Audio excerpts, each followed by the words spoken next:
उसके आदमी फिर से भोलाराम को पकड़कर लाते हैं। इस बार जगन्नाथ उसको एक बोरे में बांधकर समुद्र के किनारे एक पहाड़ी पर ले जाता है। वहाँ पर एक पेड़ की डाल समुद्र के ऊपर थी। बोरे के उस डाल से बांध देते हैं। फिर जगन्नाथ चिल्लाकर, अरे उस डाल को काट दो, इससे छुटकारा मिल जाएगा, ऐसे कहता है। तो उसका नौकर कुछ देर तक उस डाल को काटकर, मालिक ये डाल बहुत मजबूत है, इसे काटने के लिए बहुत समय लगेगा, मुझे बहुत भूख लगी है, खाना खाकर आता हूँ फटाक से, ऐसा कहता है। जगन्नाथ, मुझे भी भूख लगी है रे, ये कहाँ जाएगा, ले चल खाकर आएंगे, करके वहाँ से निकलते हैं।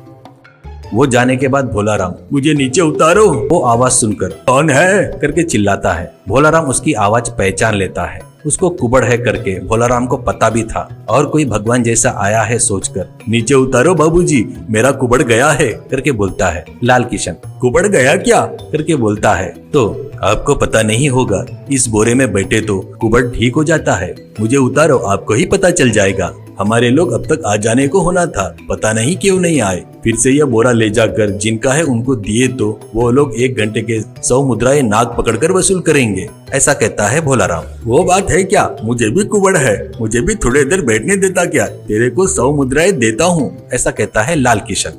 तो भोलाराम कैसे तो भी करके बोरे से बाहर आकर लाल किशन को उस बोरे में फिर से पेड़ के डाल को बांधकर अपने रास्ते से निकल जाता है।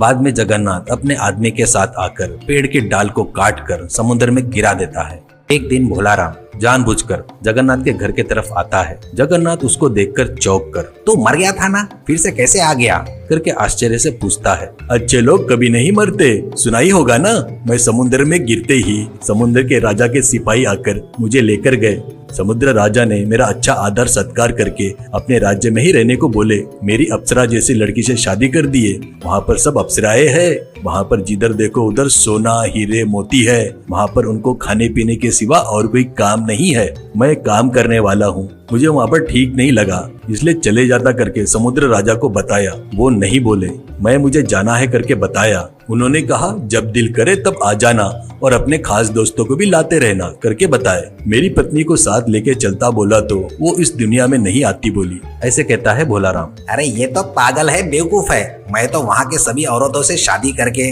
राजा को वहाँ से हटाकर मैं राजा बन जाता था करके सोचता है जगन्नाथ और भोलाराम से। अरे तुझे पुण्य मिलेगा रे, एक बार मुझे उस दुनिया में लेकर चल, ऐसे कहता है। भोलाराम पहले नहीं मानता, बाद में जबरदस्ती करने से मान जाता है। आप ये बात बाहर किसी को मत बताना, चुपचाप मेरे साथ आओ, नहीं तो हम लोग भी आएंगे करके सभी लोग पीछे पड़ेंगे बेवकूफ। कल सुबह 2 नाव तैयार करके रखता हूँ करके कहता है भोलाराम। अगले दिन समुद्र के किनारे में 2 नाव तैयार रहते हैं। एक लकड़ी